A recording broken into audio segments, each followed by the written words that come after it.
Good morning and welcome. And we'll start, of course, with our bracha. Baruch atah Adonai Eloheinu melech haolam asher kitshanu b'mitzvotav v'tzivanu la'asok b'divrei Torah. Amen. And let me see. I thought I had it, but apparently I don't. So I need to do this. That should catch me. Sort of the secrets of. Sorry. Oh dear. 1 second here, please. There we go.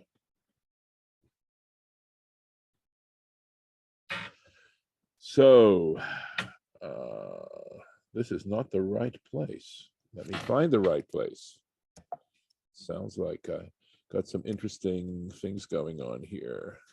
There we go. That's where we are. I hope. Yep, it says Korach, so that's a good sign. All right. So we talked about the fact that at this point already tragedy has struck. 250 of Korach's followers, etc., have succumbed. Datan and Aviram and their families have been, the earth has swallowed them up.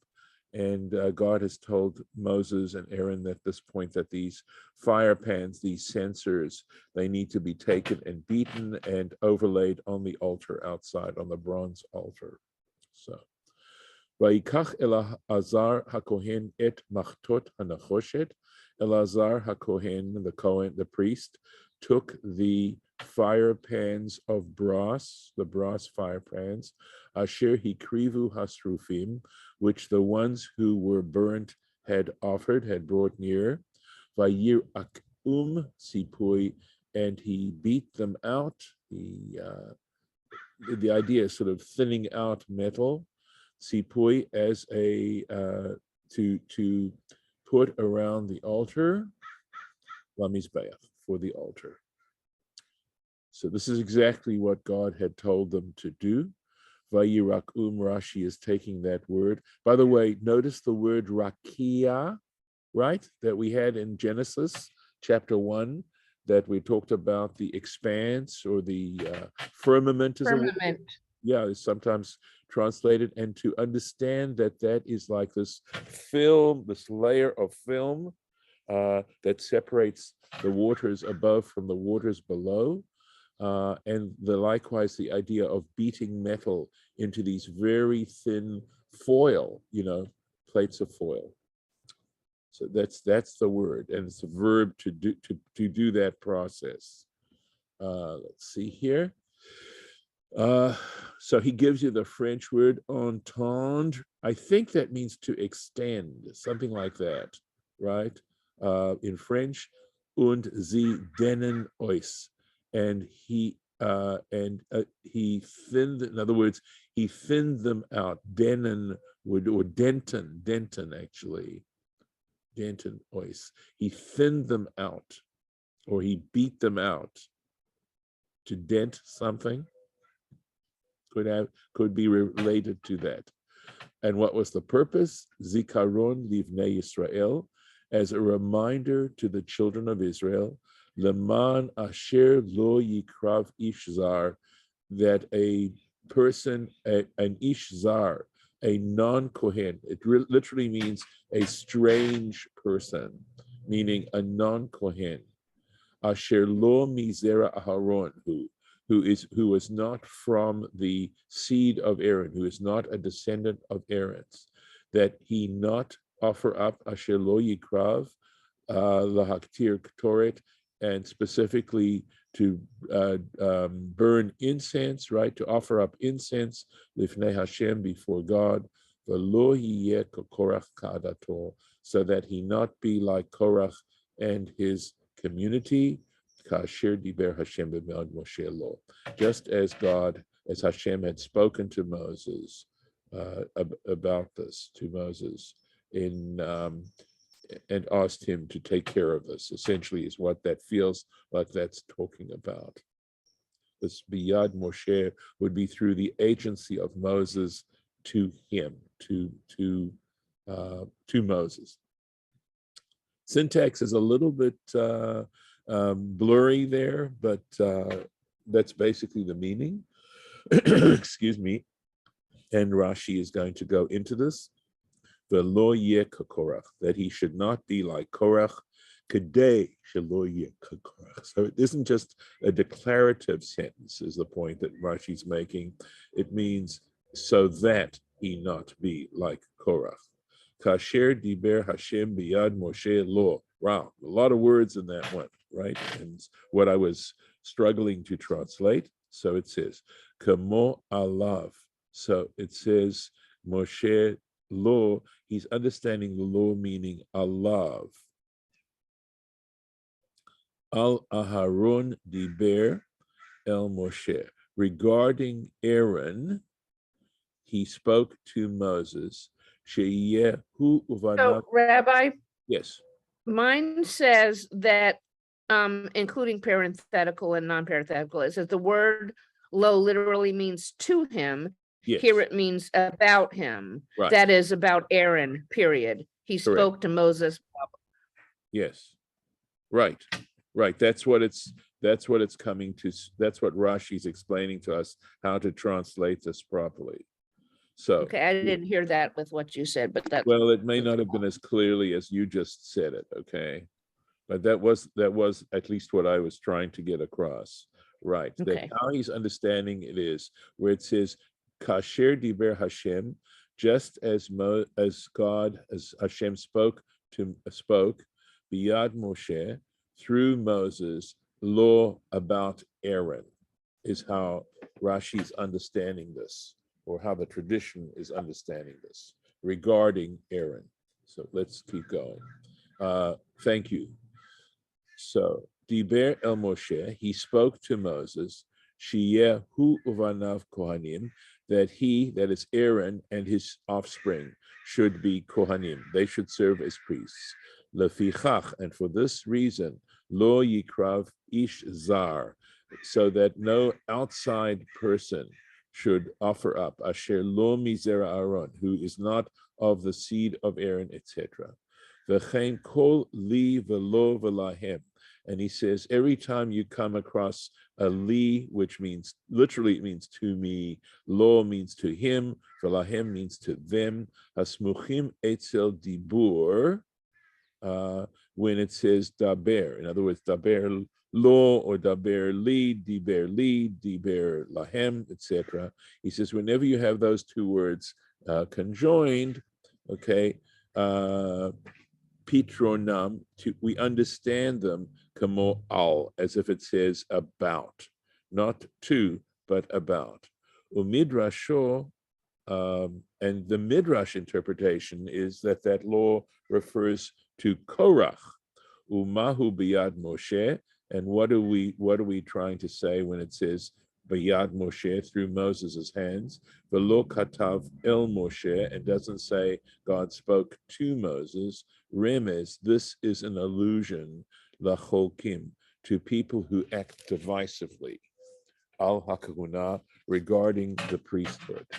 Shelukin betzarat, that they will be punished or through tzarat, right, leprosy. Kamo shelaka Moshe, just as Moses was himself punished, biyador, through his hand, sheneamar, as it says in Exodus chapter 4, vayotzi'ah, he took his hand out of his bosom, v'hinei yador mitzorat, and behold, his hand was leprous, kashelik, like snow. V'alkein luka Uziyahu b'tzarat, and similarly, King Uzziyahu was smitten with leprosy himself. So back then, Moses was arguing about the Jewish people and whether he should take his mission. This is where God appoints Moses to go to Pharaoh and to lead the Israelites in order to take them out of Egypt. And Moses is trying to resist that, and it says his hand, right? And that's the allusion of this verse, which talks about biyad Moshe, through Moses' hands. So going back here, this is the reaction. right, of all that's just happened. There's just been this powerful expression of divine wrath at people who are arguing over the legitimacy of the priesthood, etc. Okay, and this is the result here. Vayilonu, they murmured, Kol adat bnei Yisrael mimochorat. So the next day, mimochorat, on the next day, the entire community of the children of Israel murmured al Moshe, against Moses, ve'al Aharon, and against Aaron lemor, saying, Atem hamitem et am Hashem. You have brought death on the people of Hashem. So interesting. I think this is so interesting. This is this attempt at this powerful punishment and consequences, etc. And the people's response isn't to be humbled and subdued, but rather to now gripe and to complain and to feel angered, I think, is why. So, which I think is so human. Vahi behi kahel ha'ida al Moshe ve'al Aaron, and it so happened that as the community gathered against Moses and Aaron, vayifnu el ohel moed, they turned to the tent of meeting, vehine kisahu anan, and behold, the cloud was covering it. Vayera kvod Hashem, and the presence, the divine presence, was to be seen. Onwards. Vayavo Moshe v'Aaron el pnei ohel moed. And so Moses and Aaron came to the entrance of the tent of meeting, or to face the tent of meeting. Vaydaber Hashem el Moshe lemor, and Hashem spoke to Moses, saying, Hey, romu mitoch ha'ida azot, remove yourselves from the midst of this congregation, va'achale otam keraga, and I will destroy them in a moment. We're back, just like last week, we're back to divine punishment, taking place in an instant, right? And likewise, we're going to have a repeat of some of that behavior again on the part of Moses and Aaron. Okay, here we go. So there's going to be nothing but negative consequences. There's this ramming up against each other. That is, you have God reacting to this behavior in a punitive way. You've got the people reacting to that punishment as in anger and in resentment, and then you have more punishment, and then finally there's a resolution that doesn't involve punishment, and that one is the one that's finally going to get things resolved. Vayomer Moshe, they fell on their faces. Remove yourselves from this congregation. I will destroy them in an instant. Vayiplu al pnehem, and Moses and Aaron understood, fell on their faces, right, in supplication. Vayomer Moshe el Aharon, and at that point Moses said to Aaron, Kach et hamachta, take the fire pan, the censer, v'tein aleha esh, place fire upon it, me'al hamizbech, from the altar, fire from the altar, v'sim ketoret, and place incense, v'holech mehera el ha'edah, and go quickly to the congregation, v'chaper alehem, and make atonement for them. Ki yatzah ha'ketzef milifnei Hashem, because the wrath has gone out from before God. Hechel hanagef, the plague has begun. So again, remember, God has just threatened to do this, and in fact, this is happening now. And you notice, please, that what you'll see in the Rashi, how the fire pan is connected, because that's what they're going to complain about, as you'll see. V'chaper alehem, and atone for them. Raz is there. This secret, Masar lo malach hamavet, the angel of death, transmitted this to him, meaning to Moses, keshe Allah larakia, when he went up into the firmament, keshe haktoret otzer hamagefa, that an incense offering can hold up, can prevent the plague. So again, there's some stuff now, quite a bit of stuff in parentheses. Ritzono lomar, what he meant to say is, or what's being said here is, Keshenitan rishut lamashchit, when permission, literally it means when permission is given to the destroyer, az ein mavchin bein tov lara. At that point, the destroyer doesn't take in consideration whether the person's good or bad. They just, destruction starts to happen, and no distinction is made between good people and bad people. V'alma shemosif midilei, however, any additional act of destruction that the angel itself wants to add, right? Anything that he is doing now, not because he was commanded to do it, but because he adds himself. Yesh tikkun b'ktoret. There is some amelioration of this through the incense. Aval ma shegazar HaKadosh Baruch Hu behedya, but that which the Holy One, blessed be He, has dictated specifically, right, or has issued an edict specifically, ein chokhmah ve'ein duma, ein tvuna. There is no wisdom, there's no understanding. In other words, that on that kind of level, the incense offering is not going to be effective at all. Uvazeh meturats, and through this understanding of what we just had, explaining how this works, mashikatuv acharkach, what is written a little later on, shelo hiniach hamalach et Aharon, that the angel did not leave Aaron la'atzor biktoret, that he did not allow Aaron to prevent through the incense offering. V'halohu masar lo razeh, but the fact is that he had given him this particular secret. Ella shahaya gzerat hakadosh baruch hu. But what happened was, okay, when we read that the angel wouldn't allow him to do that, that refers to the stuff that God had dictated the angel to do. But there still was an effectiveness on the part of this incense for those that the angel itself had wanted to add. As it says later on, I am the emissary of the Eternal One. And we see this described in Masechet Shabbat. Here we go. Vayikach Aaron kasher dibe Moshe.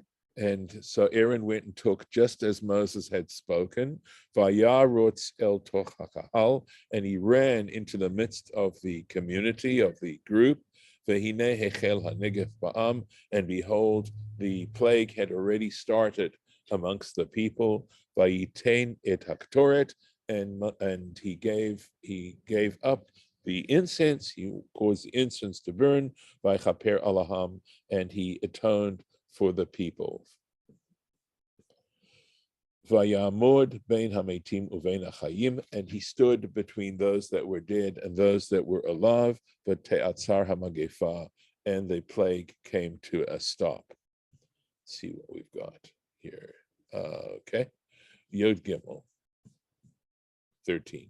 Vayamod bein hametim, and he stood between the dead, etc. Achaz et hamalach, he grabbed hold of the angel, ve'emido al korcho, and he stood him up against his will, against the angel's will.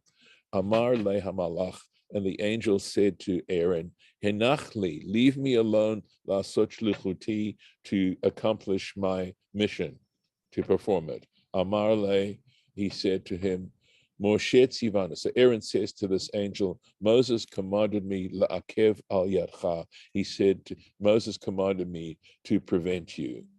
Amar le, so the angel says, Ani shlucho shel makom. He says, well, I am the emissary of, or the agent of the Holy One, blessed be He, makom, of the place. V'ata shlucho shel Moshe. And here you are, the emissary of Moses, implying that how can you compare Moses to God, and therefore, the missions that we have. Amar le, he said to him, that is, Moses said to him, Aaron said to him, forgive me, Aaron said to the angel, Ein Moshe Omer Klum Milibo. The fact is that Moses doesn't say anything from his own heart, literally. He doesn't come up with his own decisions, Elami Pi Hakvura, but from the mouth of the powerful one, of God. Im Ein Atam Ma'amin, and he says, and if you don't believe, Harei HaKadosh Baruch Hu Umoshe, behold, the Holy One, blessed be He, and Moses, El Petach Ohel Moed. They're at the entrance of the tent of meeting. Bo imi, come with me, v'sha'al, and go ahead and ask, v'sha'ol, v'zehu shinamar, and this is referenced by the verse that says, Vayashov Aharon el Moshe, Aaron came back to Moses.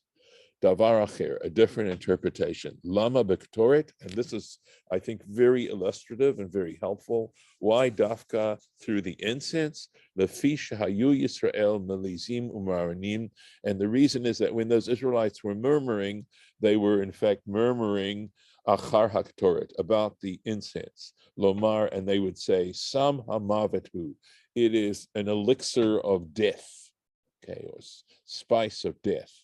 Al Yadom Metu, and they're going on to say, through the incense offering, Metu Nadav Avihu, both Nadav and Avihu died. Al Yadon Nisrafu Chamishim Umatayim Ish, again, through the offering up of the incense, 250 people were burnt.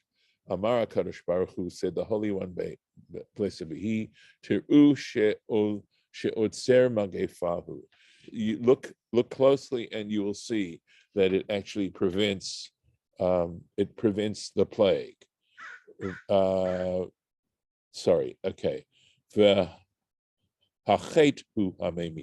And what really kills people is sinful behavior. That's what really kills people. And I think I'm going to stop here, and we'll be able to. Well, the next two verses don't have Rashi, so if you want to. Okay, let's do finish it. this Okay. Aliyah. Well, great. Thank you for the suggestion. All right. Let's find the place here. Thank you. Vaya'amod bein hametim uvein hachayim, and he stood between the dead and the living. But te'atzar hamagefa, and the plague came to an end. Vayu hametim b'magefa, and those who died through this plague are ba'asar elef ushvamaot, 14,700, milvad hametim al dvar Korach, besides the people who had died in the matter of Korach. Vayashov Aharon el Moshe, Aaron returns to Moses, el petach ohel moed, at the entrance of the tent of meeting, v'hamagefa ne'etzara, and the plague came to an end. What's called up. We are not finished with all this kind of stuff going on, but hopefully you'll see what the Torah, I think, is trying to teach us about dealing with this kind of stuff. Okay. Thank you.